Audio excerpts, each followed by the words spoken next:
Welcome, everybody. This is Joe Larson and Chuck Schultz. You're watching the 505 on Racing Show. Tonight, we have the results from Richmond for the Xfinity Series and the Cup Series, and a little news about the NASCAR Wheel and Modify Tour and a suspension. We'll get into that. And we're going to discuss the Thompson Motorsports Park and some of the things from the past and some of the things for the future for the famed racetrack in Connecticut when we come back. Inravio.com.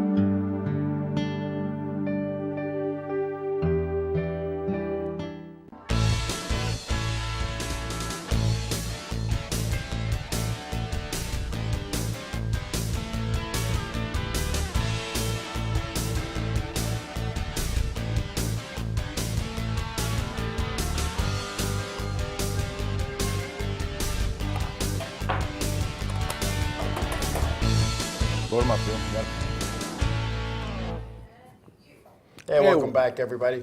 Yeah, Richmond. The Cup Series was at Richmond, along with the Truck Series.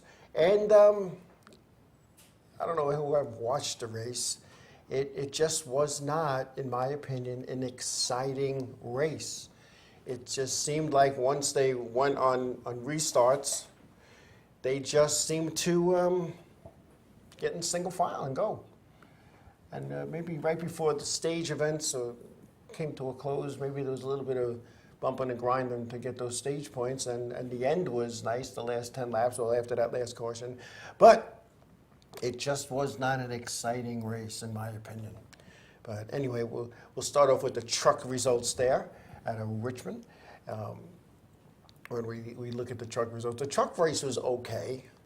But it just, again, it didn't hold the same, it wasn't the same Richmond. I believe we had, there we go, the NASCAR Camping World Truck Series. We had the winner, John Hunter Nemechek, taking on the win there with Kyle Busch second, Tyler Ankrum third, Chandler Smith fourth, Johnny Sauter was fifth, Todd Gilliland was sixth, Ben Rhodes seventh, Grant Enfinger was eighth, Sam Mayer was ninth, and rounding out the top 10, we had Austin Hill. The Cup Series making their first trip to Richmond this year. Their finish looked like this. Alex Bowman at Hendrick Motorsports was the winner there, followed by Denny Hamlin. Joey Logano was third. Christopher Bell fourth. Martin Truex Jr. with the top five. Eric Almirola sixth. William Byron eighth. Kyle Busch. William Byron seventh. Kyle Busch eighth. Matt DiBenedetto ninth. And Austin Dillon rounded out the top 10 there. Martin Truex took the pole for this race, and 14 cars out of the 38 that started finished on the lead lap. Next week, the Camping World Truck Series, not next week, but they will be at Kansas on May 1st, as the Cup Series and the Xfinity Series heads off to Talladega. Talladega, where everybody watches for the big one. And lately, there's been many big ones. That's a lot of crashing there. Yes, it is. And when you crash, it's a good crash. But I'll tell you, Truex has been doing very well. Yes. Yes, he is. He is. He's got his game on. You know, not only does he have his game on, he was probably even with the dirt. What was up with that? Yeah, yeah. He was around 12th, right before that caution, and then, bam, he took off. And he got a top 10 of that. And I was watching his time intervals, because the race itself is boring, so I'm watching the time intervals that TV has posted on the side. Yeah. And just to see who was going, who had the fastest time. Yeah. And he just kept chipping away, similar to what he does all the time. Yeah. You know, he just keeps coming at you, and the next thing you know, boom, he's right there, battling it out. That's a typical race car driver thing. I mean, you got all the time in the world with some of these races because yes, they're so big. So, yeah, it was an interesting race. But, Richmond is one of the older tracks, and and somebody just asked me this weekend, why is every track different? And, well, back in the day, when somebody built a racetrack, they didn't want to be like their buddy 30 minutes down the road. They wanted to be a little different. Plus the size of the properties, they had to account for grandstands, parking, storage, whatnot, and the racetrack. Plus, they were building them with a 4-foot level, one of those wood ones. Yes. But when you look at If that, they even went that far. Yeah. They just went out there with a bulldozer and said, let's build a track. and a lot of these tracks started out as dirt, so they just started doing laps in the dirt, and they put some stuff on the side, some cones that's and it. stuff, and that was the end of it. So it's a whole big different. And the bank probably came from them tossing the dirt up there when they were making the without turns. a doubt. And that's just, Like, and then when they finally got to pave it, they just patted it down and just, Yeah. put some blacktop down. It's like, next week they're at Talladega. So, and with Talladega is the biggest track on the circuit with 2.66 miles around, where Daytona is 2.5. Talladega's banks are 33 degrees, whereas Daytona's at 31. Part of that, from what I'm told, is that the sand in Daytona, when they were trying to build the banking, wasn't holding up, and the cost to Kept sliding down. It kept sliding down, so the cost to reinforce the sand so it wouldn't collapse was just at the time not worth it. Whereas at Talladega, they have that Alabama clay there, and they could have probably went higher. It makes sense. But there's little things that you don't realize. But when you look at these racetracks, the racetracks that were built in the 40s, the 50s, the 60s, even in the 70s, were always unique. Always unique. Whereas when you got into the 90s and you had those cookie cutter show tracks, Yeah. Chicago, Texas, place Kansas, 1.5 mile cookie cutter racetracks, and I don't know. It just it makes sometimes the races to not be fun. Yeah.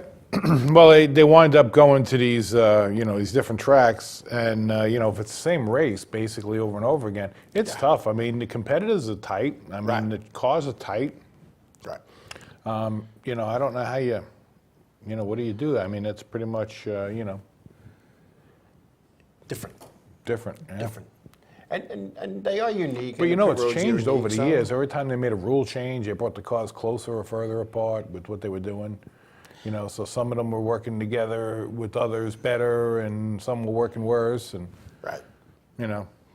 So it's been, over the years, it's been different. But racing itself has been different, and although I believe I said that 14 cars finished on the lead lap, there would have been a lot less if it were not for the free pass car. There's some guys, I think there were about 6 or 7 free pass cars. They got back on the lead lap. Back on the lead lap. I put them in contention, And I like it, I don't like it. Then you have the wave around cars. And I can remember watching the old Winston Cup races where the leaders, the front row, so to speak, was not in the front row because the way they did the they were the timing. backsliders, yeah. Yeah, because the timing is good. It's how they flowed in off of the racetrack. So there'd be 3 or 4, maybe even 6 cars in front of them that were A lap on down. the lap, but they were going to quickly become A lap down. Yeah. So Well, and then they realized that was not a good thing because the guys behind them were running them over. Exactly. So they let them go around, right? And then they went to lead lap cars were on the right side and lap cars were on the left side. Right. And then sometimes with the penalties, they would have you, the penalty was tail end of the longest line. So you'd be on the lead lap line and you might be, back there in No man's 30th. land. Yeah. Or on the lap down because you're just so far back. The rules have just changed drastically. And I'm going to say over the last 10 They years. have. They've changed them, for a reason. It wasn't willy-nilly. I mean, a lot of times it was safety concerns. Yes. I mean, I remember a lot of times. I remember him racing back to the checkered, Race back to the caution. to the caution. Yeah. And it was causing a lot lot of problems. That was bad. Because I remember a lot of accidents where people got, who slowed down, who didn't slow down, and it bam. yeah, and for those of you who have raced, you understand that the caution comes up, you back it down, you're waving to the guy in back, back in those days, and it wasn't that long ago, you were racing back to the start-finish line.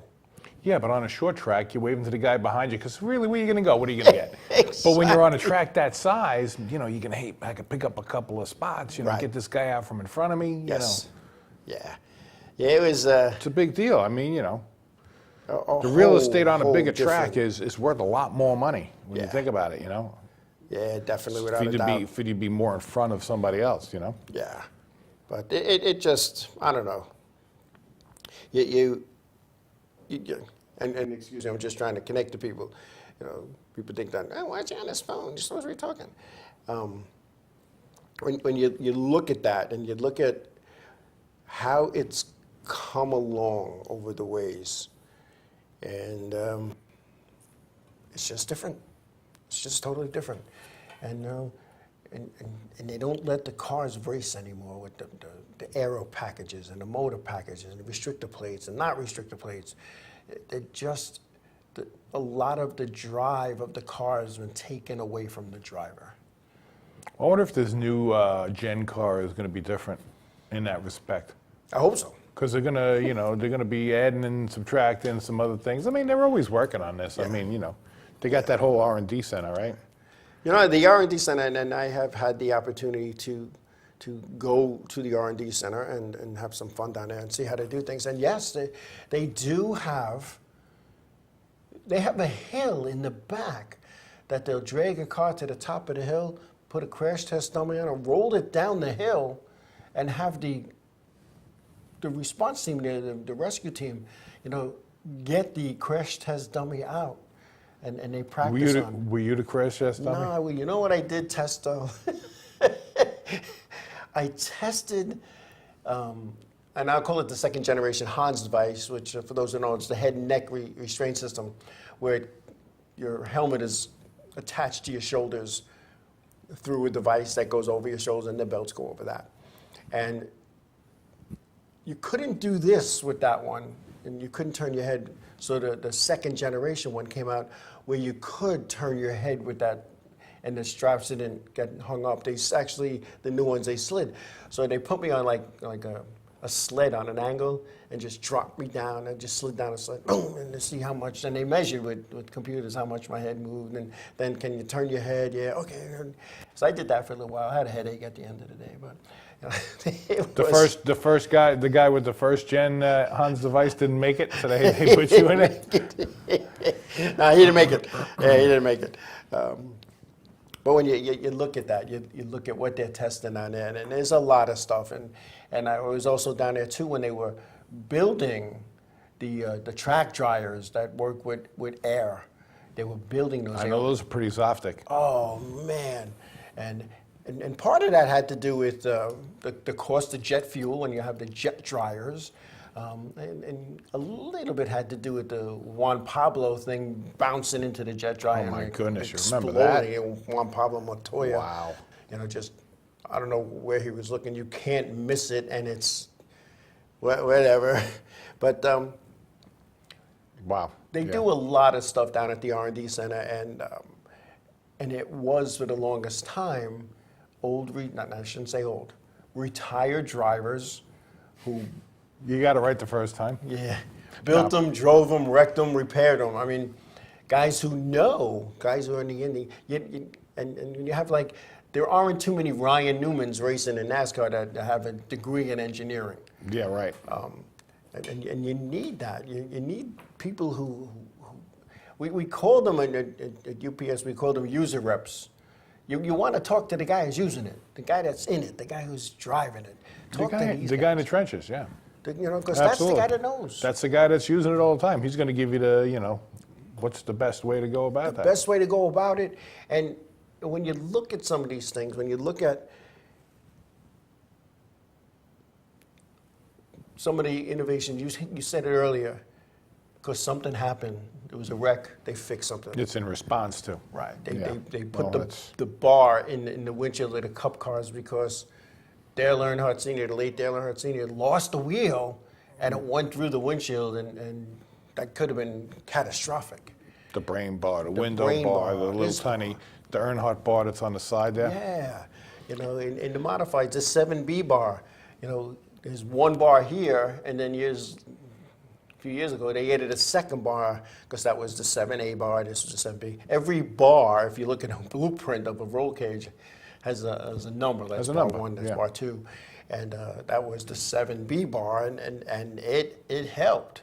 It helped, and even with Nerf bars and Cup cars, Xfinity cars, trucks, their Nerf bars are inside the panels. Yeah. And for those who don't know what a Nerf bar is, I don't even know why they call it a Nerf bar, but it's a bar that protects the body. At least that's how it was sold to the competitors. But what it is, it's just one more layer on the side impact. And in the modifieds, it was a single bar. And what was happening is, as they got close and bumping and grinding, you get that wheel up on the bar, and they'd launch. Mm-hmm. Now they made it a 2 bars. It's been this way for a while. You're not launching cars off the Nerf bars anymore, not even off the rear one, which is also a double bar. Right, Off They get the big attached to the bumper. I thought it was the wheels, when the wheels touch.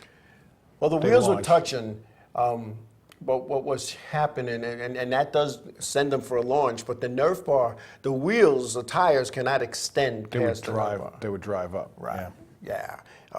That was one of the things in my last season or so of teching modifieds. So when are they going to put that big thing right around the whole front, right around the wheels and stuff like they got on the go-karts, on the go-kart tracks? Not the ones The that bumper cars. WKA, the World Karting Association, but you go with your family on a Friday night to the carnival, yeah. at the carnival. It's got that big 4-inch, steel right around the tires and stuff. That's perfect, right? perfect. They bounce off of each other like it's going out of style. No body damage. It's all good. Put a little rubber on there. But you look at some of the years and you go back to the evolution of racing, and I just recently watched the movie The Big Wheel with Mickey Rooney driving midgets and full size midgets and driving in Indy, and there's the guys. They're in they're dressed slacks, a button down shirt, and they got this leather helmet, which I have no idea what that was supposed to do. I think that was a horse riding helmet Yeah, or something at the time, wasn't it? It's like a guy on a fighter in a and they always had the strap undone because it looked the cool. strap's undone. They're a tough guy. The cigarette hanging out. And I watched, car crash, and the guy from the bump got thrown from the car. I'm like, how safe could that be? And so what did they do? They added seatbelts, and then from seatbelts, guys they were getting killed because as the car rolled over, it was rolling over on their head. So they had to put a little roll bar. A roll bar in, and then then it became the roll cage, and it just all those innovations that Smokey Unit came out with. Yeah, oh man, Smokey Unit, he would battle NASCAR left and right, and 99 times out of 100 he was right.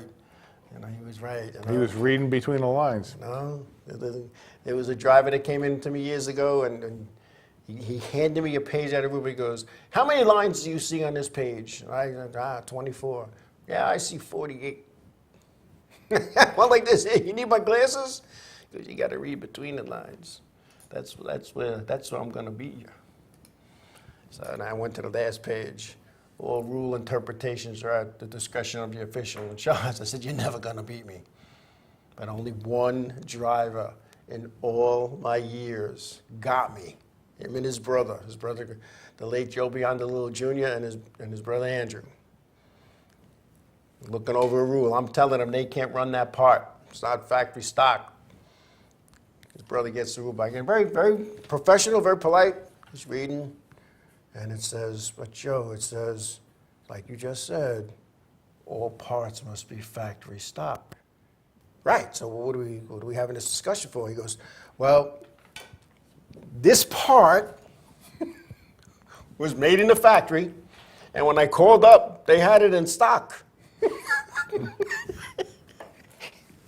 got me that week. That's a gray area. Oh, yeah. Oh, anyway. Hey, we're going to take a break. When we come back, we're going to talk about NASCAR wheel and modified tour driver who was suspended for his actions. I had a great, lengthy conversation with this driver, and when we come back, we're going to talk about it. Was his part in stock, too? His part was in stock. Oh, yeah, when we come back.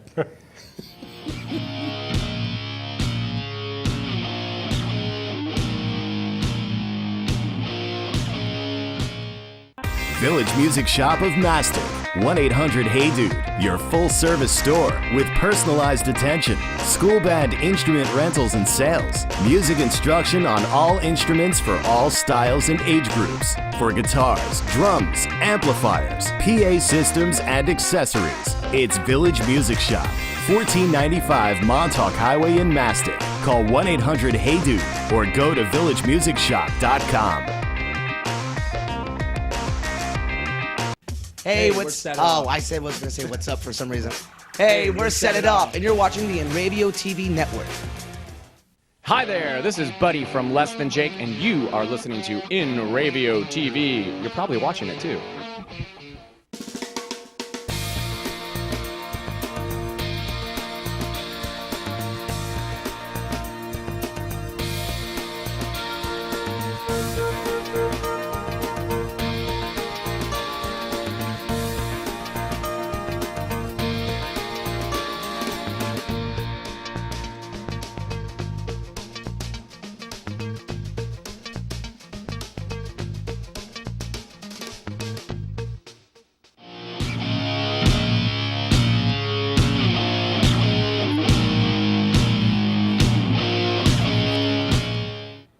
Welcome back. I think Chuck has a little business to take care of. Do I? What did I do? Oh, to read. So, at Village Music Shop, take virtual lessons with Village Music Shop's online university. Be safe, have fun, and play music. They have music lessons for all ages, styles, and levels, from beginner to advanced, as well as classes to become a recording engineer, a music production, and learning how to be a DJ. Village Music Shop's online university's got you covered. Call 1-800-HEY-DUDE or click on the link in the chat and sign up right now. Right now. Right now. Instantly. Yeah. Sign up. Sign up. Just pay your money. We'll call you and tell you when you can take a lesson. There you go. It's that simple. And that's becoming the new thing, you know, virtual lessons. Virtual everything. Yeah. Virtual everything, yeah. Yeah. I mean, my neurologist's office called me and they wanted to have like a virtual meeting? And I said, well, You got to stab yourself? well, that's what I said. I said, how are we going to do this? And I know it has nothing to do about racing, but I said, how are we going to do this? Because, you know, he'll squeeze my fingers. He'll say, all right, lift up your leg, push it down, take your leg, don't let me push it, and go back. And, you know, the same thing with your arms. He I probably said, probably just wants to see how you're feeling. yeah, and as for $275. They get a VIG, yeah. You know, I mean, I don't pay that. The insurance does, but it just, I don't know. But, you know, I could take violin lessons virtually if I wanted to play the violin. Absolutely. I mean, I can't play the guitar because I got mangled fingers, but, you know, I could. You know, when you think about it, it's, it's like looking through a window. Yeah. So, I mean, you know, even in the studios, they got the plastic between the student and and the teacher. So the good part about the virtual lessons is now they can have people from all over the world taking lessons. Yeah, it's excellent. It's kind of interesting. It is. Anyway, NASCAR Wheeling Modified Tour. A little news out of Martinsville, that race was a couple of weeks ago. Dave Sapienza, Long Island Modified Tour driver. And I believe we have an image of Dave. He was suspended and fined fined for that. He didn't give him a half a peace sign. He did not walk onto the racetrack. I watched the race. I watched the replay. He took one step and pointed to the driver who wrecked him. Like, you're or something. And NASCAR suspended him. He's fined $500 for his actions on track after that wreck with Kyle Bonsignor at the Martinsville Speedway in Virginia. Like I said, Dave and I spoke at great length back and forth during a week after that regarding this incident. And there's Dave's car, immaculately prepared race cars, always coming out of Dave's shop in Riverhead, Long Island. But $500, what's the point? Well, he can't race until he pays the $500. Now, and I don't know the exact numbers, but you can't fine a driver in NASCAR for more than and I think it's the mid-range of the payoff. Is that what it is? So when you're only racing for, and I don't know what Martinsville paid, but when you're racing for like $7,000 to win, to fine a guy $5,000 would be out of control. A little ridiculous. That's why when you see at the cup level, when a crew chief is fined, $10,000, and I'm going to tell you, I know some crew chiefs, and not that they tell me their business, but some of those guys are making $175,000 to $200,000 a year as a crew chief. So is $10,000 a big fine? Yeah. But not in the grand scheme of things. Right. And Not if you're making that kind of and money, when I guess. they find like an owner or a driver, it's $50,000, and a lot of people that aren't aware of these things, like, what gives NASCAR the right to give you a fine? Well, it's their sandbox, it's their sand, It's their and discretion, yeah. you want to play in my sandbox? So he pointed, and that's it. So you He can't pointed. point. It wasn't, and I was like, when He I didn't- first saw the Didn't throw the helmet? No, nothing. When I first saw the picture, I thought he was giving them, 2 half-a-peace signs, but he was not. He was like, you're an idiot. And now maybe from the tower up where the race director is and the series director is, maybe that's what it looked like. And there it is again. It's clearly his index fingers are pointing to the driver that wrecked him. It's like, you, and you can see in his mouth. He just said you. He didn't say, the letter between E and G, you. He went, you. And I don't get it. NASCAR Wheeler Modified Tour is having enough trouble keeping drivers in their series. That doesn't help. And him and I talked about it, like I said, back and forth at great length.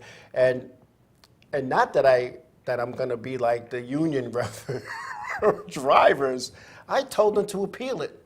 This way you could still compete, because you can't compete. He's suspended, and he can't compete to the 500s paid.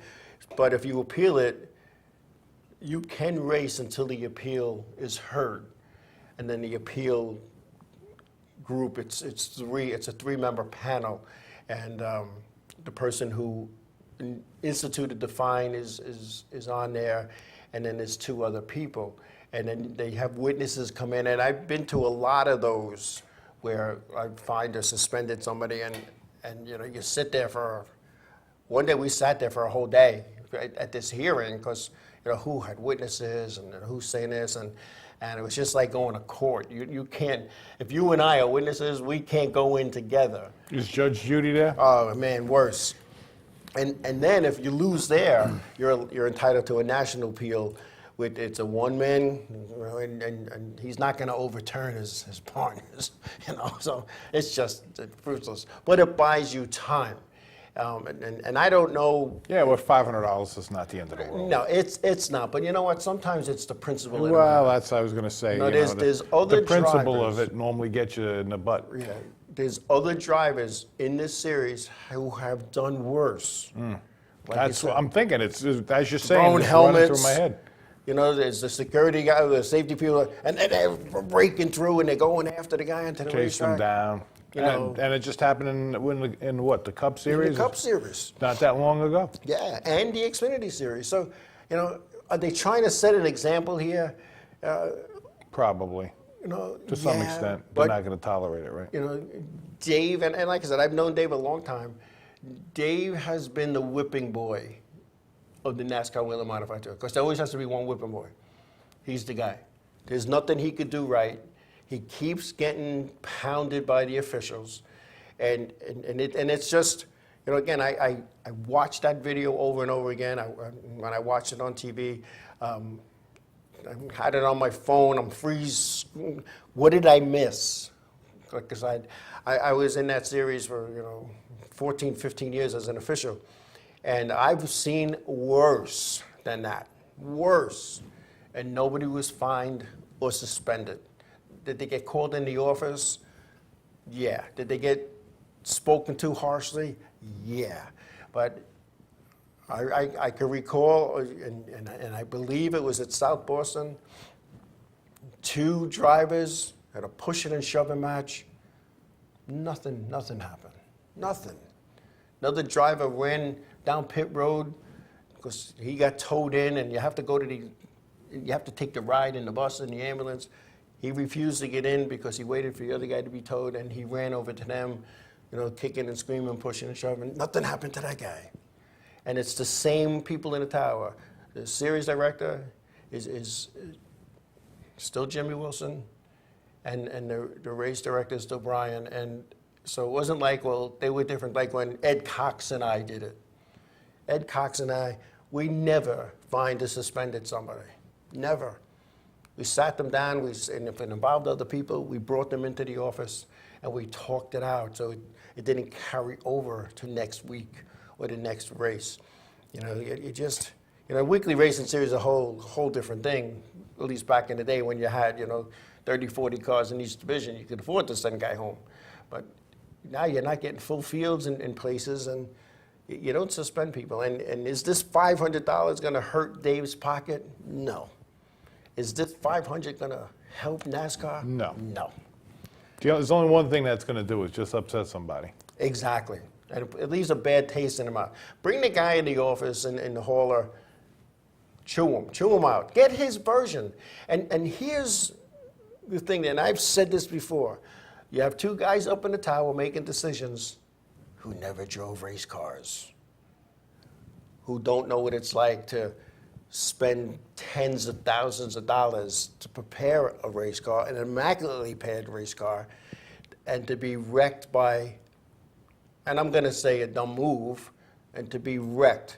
Whether it's intentionally or not, it was a dumb move, because I don't think people go out and say, Yeah, I'm so going to wreck Chuck on purpose this week. Right, so, well, that's happened. Yes, it has.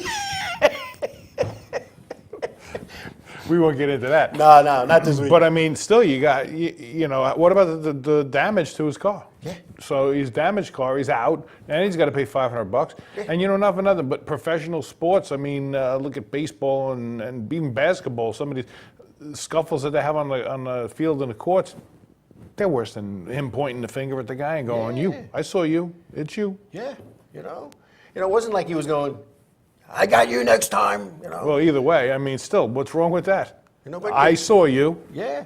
But, you've wrecked, and I've driven cars, I've owned cars, I've worked on cars, and there's nothing worse than, you get caught up in something that was stupid. It ruins your race. I mean, in a modified, you break a right front off, minimum $1,500, minimum in dollars, just in parts. Yeah. Now it's got to be, put it back together, the hours on the scale. It's got to go back to your chassis builder. It's got to be straightened back out. It's got to be adjusted. It's time. Exactly. It's time and effort. And to top it all, he towed all the way down to Martinsville for this game. Right, yeah. It wasn't like he went around the corner, raced his local short track. He drove 12 hours. Whole 12 hours with a tractor trailer, 53-footer, double stacker, to be wrecked. I'm going to be a little ticked off too. Oh, yeah. And I remember going into a race director when I owned a car, and the race was over, and some guy just drove through the infield and drove into my driver's left front wheel, and I went in, and I was a little hot-headed about it. And they were like, well, it was an accident. That wasn't an accident. Not when he drove across the infield at you. And it was after the race. We can't do anything about it. Are you kidding me? Read your official handbook, what you're allowed to do, what you're not allowed to do. And they just didn't think it was a big idea. So I said, well, tonight on the Long Island Expressway, I'm going to put you in the guardrail, and we'll see how you like it. That cost me a little bit in the pocket, and I had to sit home for a couple of weeks for saying that. Mm-hmm. I violated Rule 12-4A. Actions detrimental. Thou shall not put you in the guardrail? That actions detrimental to racing. So when I got the pen, I called him. I says, but it wasn't on the racetrack. It was going to be on the expressway. They still, And I wonder why they don't like me there. Anyway. But everybody's just trying to do the same thing. We're all trying to have fun. We're all trying to race. That's why we do this. And it's tough. It's tough when I'm telling you, if any of us, I mean, we're all racers here. If we were to tow all the way down to Martinsville to be ruined, have our race ruined like that, that would be Wouldn't be pretty. I would not be a happy camper. That would be a long ride home. Making a phone call to some of my buddies. That's a long ride home. Oh yeah, and that's a shame. And at least they called him up to tell him he was, banged. I guess he didn't find out with that overnight letter that you get on Wednesday after the competition meeting on Tuesday. They called him up. This is what we're going to do. Not, can we talk about it? Listen, for your actions in the race the other night, we're going to fine you and we're going to suspend you. Not, hey, what were you thinking? I mean, that should have been obvious, but whatever. Whatever. Well. Anyway, we're going to take a break. When we come back, we're going to talk about something that I read in a racing paper, and I was like, wow, when we come back.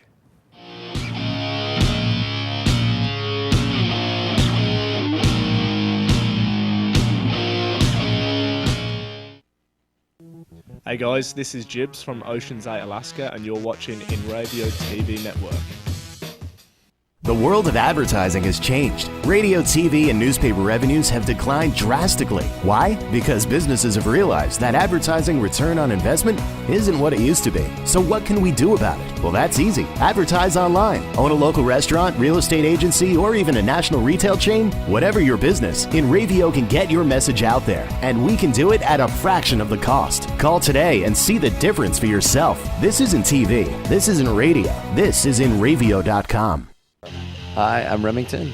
I'm Emerson. And I'm Sebastian. We're Palais Royale, and you're watching Inravio TV. There we go.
Hey, this is Chris Less Jake, and if Inravio.com spots you at an event wearing this bracelet, they will give you $100. Hi, this is Mike Jarecki from My Race News, and you're watching the Inravio TV Network.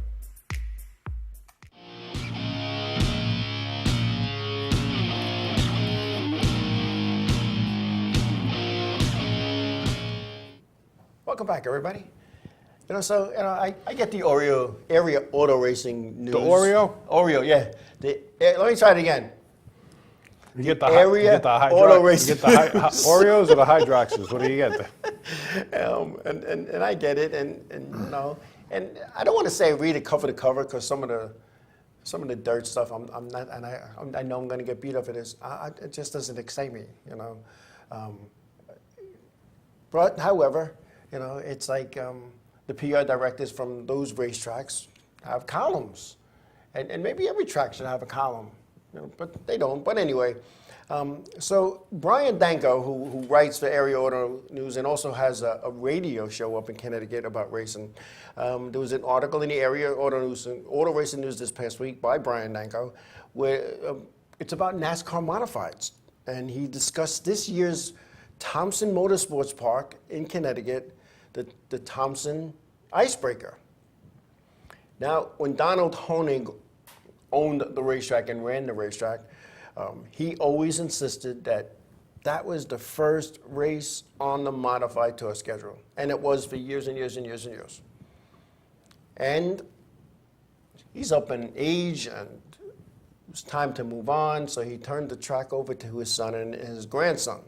Now, he still owns the property, and there's a lot of property there, a lot of property, plus an 18-hole golf course, plus a huge driving range right next to the track, and a go-kart track as well. So the place is huge. Well, it's an historic racetrack. It's in northeast corner of Connecticut, bordering Massachusetts and Rhode Island, and it's just one of those places. NASCAR's been there forever. Well, I'm seeing condos. Yeah, no, not yet. You know, they're making too much money on the golf course. And the ice cream parlor. Yeah, but the golf course would be a perfect place to put condos. Yeah. Well, you put them around. And you're right there. You're right there between all of those. I just don't see that happening. Hey, you never know.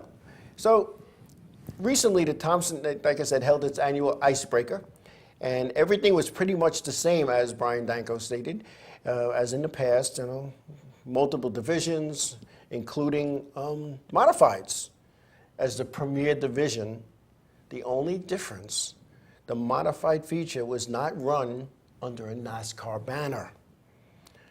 Chris Machord and Tom Mayberry, who own the Act and Pass tours, took over promoting oval track racing at the Thompson Motorsports Park in 2020 and will continue on in 2021, however, without NASCAR.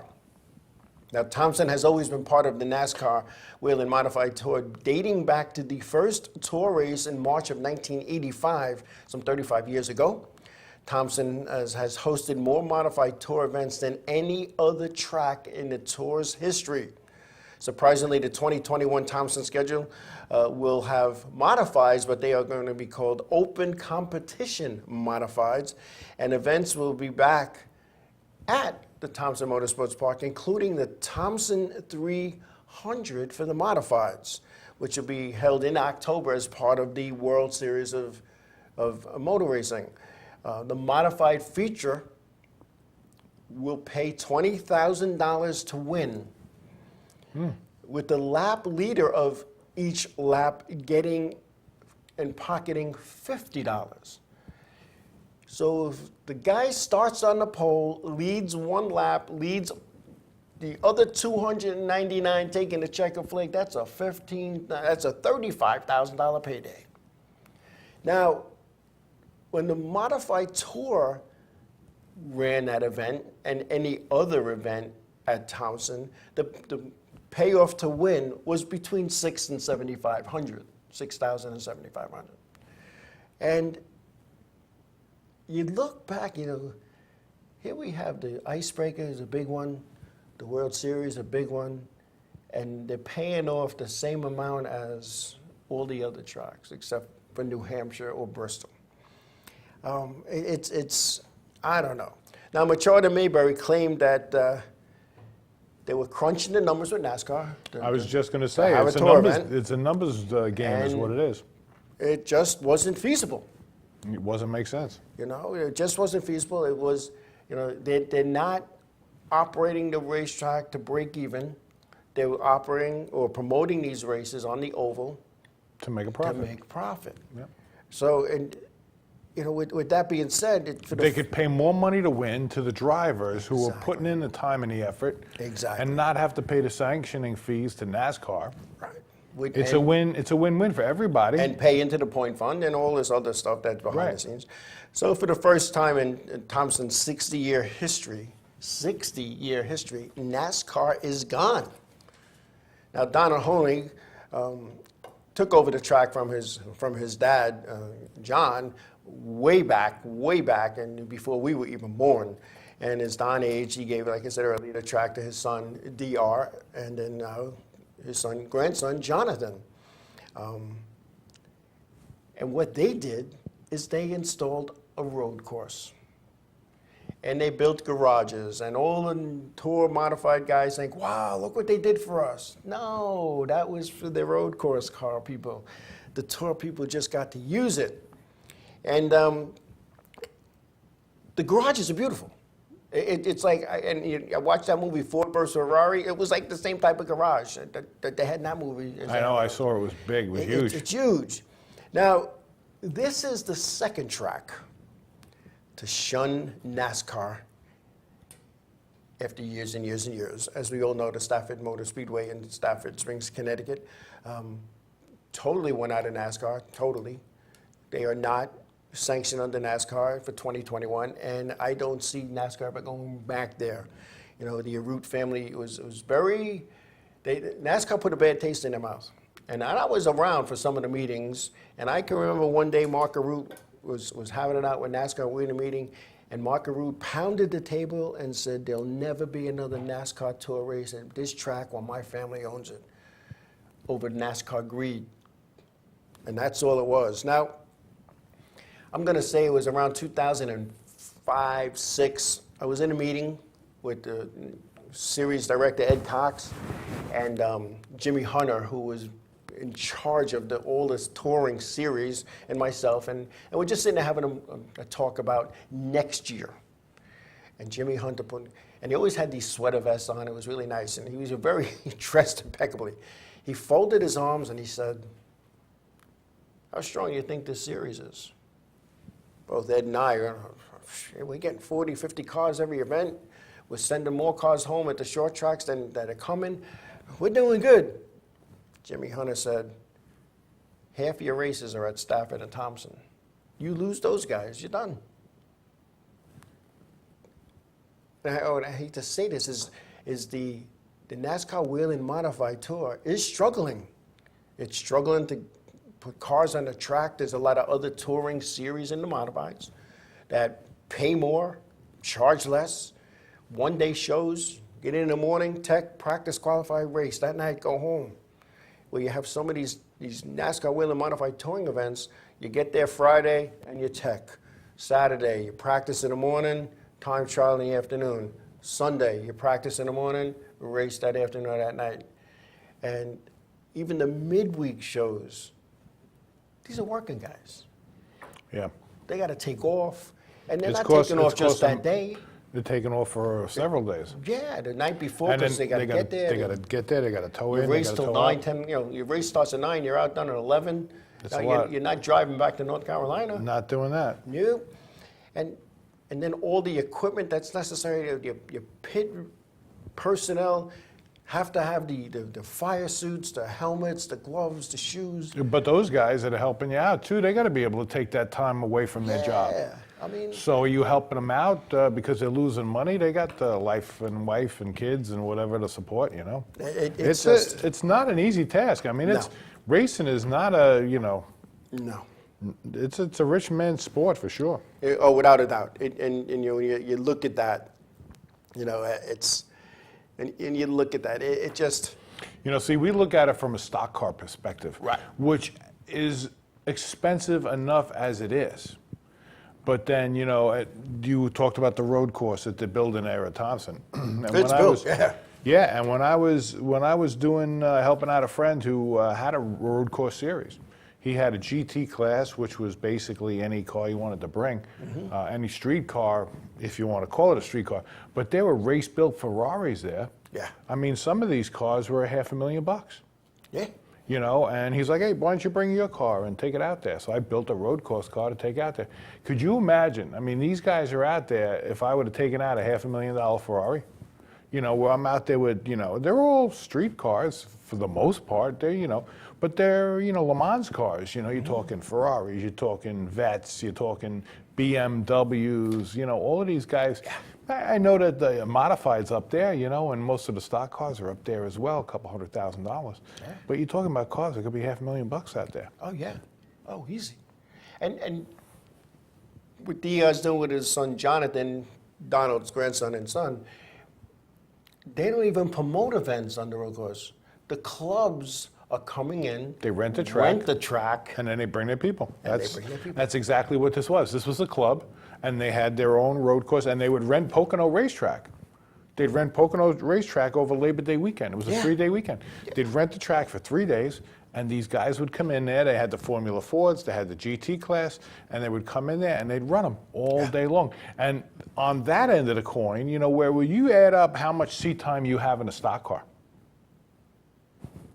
You go to the track on a Saturday, if your race is, long, what do you got, an hour in seat time? If that, yeah. These guys, I'm telling you, when I tell you these guys are spending, they break for lunch. They shut the whole track down, they break for lunch, they have an hour for lunch, they put a big barbecue, everybody has lunch, and they race till like 6 o'clock at night. Yeah. And they're on the track at 8 o'clock in the morning. By the time the day's over, they've been in the car for 4 or 5 hours. Yeah. And then at night they have a big barbecue, and then the next day they do it again. So these guys are coming in, dropping down money to be part of this club event, And that's why they can afford to do that at Thompson, Right. because these clubs pay big money. Big money. They don't have to, Thompson doesn't have to foot the insurance because Yep. the clubs get their own insurance. Yep. They don't have to have their security people because the clubs bring in their own Their own. security. No I mean, officials. this guy used to bring in tractor trailer trucks. He had his own fire truck. Yep. He had his own tow truck. Yeah. He had his own safety people. He had the hearse tool, the whole deal. They were track workers, everybody. He had one tractor trailer truck with radios and uniforms and the whole thing for all the track workers with the flags and the whole thing. They just rent you the track. That's it. They unlock the gate and say, "See you later." You know, and you know, it's funny. I always would sit and talk with Donna Honig when we'd go show up at Thompson for the modified tours, and I probably went to Thompson 70 or 80 times in my lifetime. Most of it as an official, but I like going there. They put on a good show. I have to stay overnight because it's so far, but I was sitting there. It's a trip, yeah. Now, and I'm pretty dead on with this. The place holds 8,500 people. Now, it's not, they put on a nice show. I don't know what their weekly number is because I never had to pay because I just would call up and I'd be put on their VIP list. But, when I have the big events, it's a nice piece of change to get in. Plus, the concessions are incredible. The food is awesome there. And I said to Donna, I looked out there, I was up in the press box, I said, wow, you made a fortune this weekend, huh? No. I lost about $150,000. I looked at it. Well, because it's the cost of doing business. Oh, no, notice I say.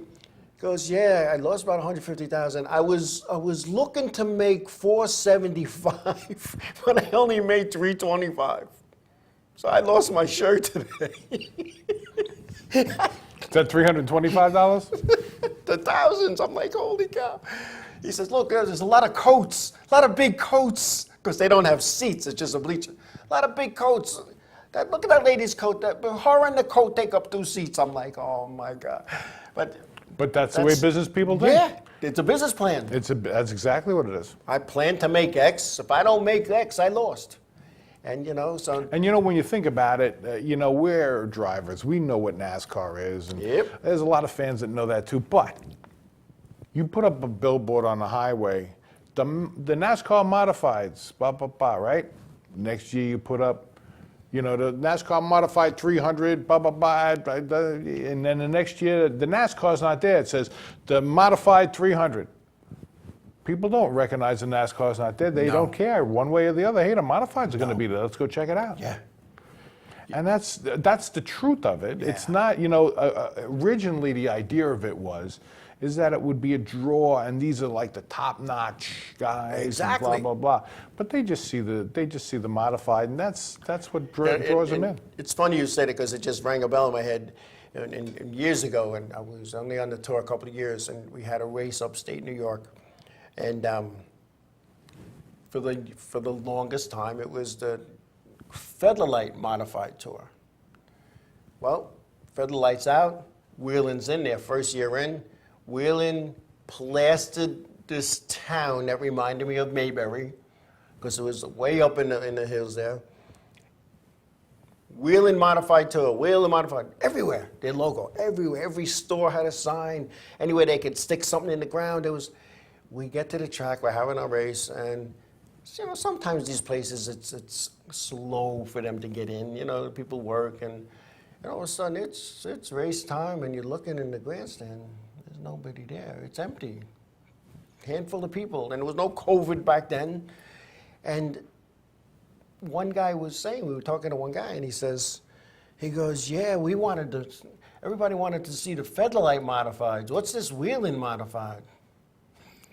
Really, and that kept them away? Kept them away, people, because they didn't know Wheelin from Acme.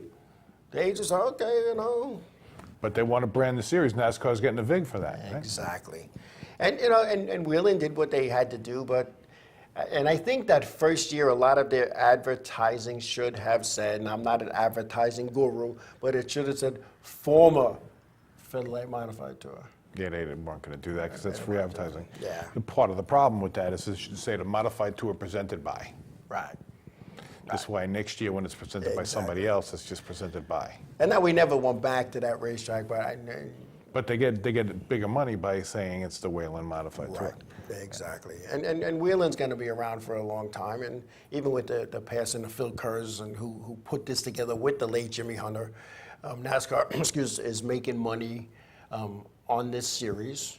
They're not paying anything out. The payoffs are just they've been the same payoffs for the last 25 years. And you go to New Hampshire, you get a nice payoff. You go to Bristol, you get a nice payoff. Yeah, but expenses have gone up on the cost side. Astronomically.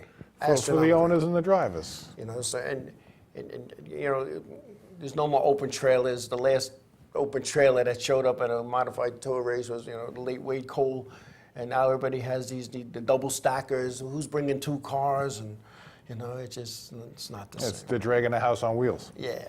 And we're going to take a break. When we come back, we're going to just talk some racing and what to look forward. No break. Oh, I just got no break. Good. So with that. No break. We got how many minutes left? Wow. Oh, wow. That's it. That went fast. See how long you talked? See how long we talked? 3 minutes. Just fast. yapping up a It's storm. good. It was good. I forgot to write down one at a time, so I know I missed a break. But anyway, I hope nobody's upset in our commercial land. No, everybody's good. You know. Whenever I say it, you get that look. Speaking of commercials. Hey, it looks like Dennis James is watching. I got a Dennis James. big shout out to him. John Cozali, he moved out of the Long Island needs a drag strip area. Yeah. We'll talk about everybody who's on the chat. Yeah, but, you know. Joe's out there building cars. He's building an Enduro. He's got a blunderbuss car going on. Yeah. Artie Peterson Jr., he's Artie on. Peterson Jr., yeah. Good guys. The Petersons. They were on. They were guests of our show. Yeah, absolutely. And speaking of guests of our show. Good guys. Next week is show number 450. Next week. Next week. Well, I didn't do anything special, so Nothing special, you know. live it up. We're just gonna, you know, I'm gonna look for some old clips and some old guests, you know, and we'll talk about some of the fun times and whatnot. But, you know, it's 450 shows. That's why was yours? That's 50 more than last year. Yeah, 51. And we would have had the 450th show in February if not for COVID. But, you know. Well, we would have had a lot of things if not for COVID. Yeah, this is true. But, you know, and we Tell you thank our what. fans for hanging on and being patient with us. And but 450 shows, and I didn't think I was going to get 45, and not because of the show, just because okay, you know, who's Yeah, watching, but you know. and then it became fun, and then you know we had a lot of our first with me, my first co-host was Henry. That lasted for a whole week and a half. You know, he went to go break some land speed record and never came back. And we had a lot of guest co-hosts. He broke it so much, it was a big crack he fell in. He fell in it. Who else we had co-hosts? And the late Walter Johnston, he was a co-host a couple of times. Yeah.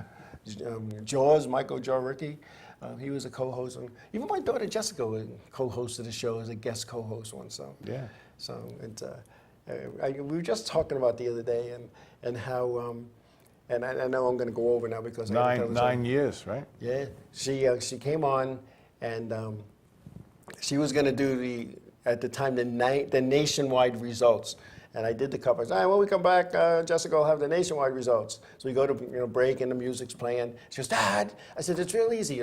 Bonnie puts it up on the screen, and you just read the names. So we come back, and I said, and here's Jessica with the results. So she read like the first 4 names, and she said, all right, if you want the rest, it's Nascar.com. You'll get the results. We were just talking about that, but yeah, we're gonna reminisce a little bit next week on next week's show, and even though it's Talladega, we'll talk about the big one. We'll have some pictures because the big one's gonna hit. We know that's going to happen. It's gonna happen, so it's not a rerun of last year. It's different cars, and you can tell because there's different guys and That different. would be funny if they just played the same race every year. No, who would know? Nobody would know. Nobody would know. Yeah. But anyway, so thank you everybody for tuning in tonight, taking time out of your busy schedules. We have a good time doing this. We have some laughs. It's all good. Stay safe. Take lessons from Village Music Shop. Absolutely. Virtually and, online. And remember, tell your friends who missed it, on demand. It's free. There's not too many free things. So you can You know what the best part of online lessons is? when you get kicked out of the track for doing something you didn't think was a big deal, Yeah. you can play your guitar. There you go. You know, I should have did that a long time. Have a little campfire right there in the track, light somebody's car on fire, play the guitar around it. You know, this way when they say to you, "You're not racing next week," okay, All right. bring your guitar, Bring my guitar. Bring your We're drums, we're ready having to a, go. We're having a jam. having a jam session. That's it. It's all good. All right, everybody, again, thanks again. We'll see you next week, show 450. You don't want to miss it. God willing.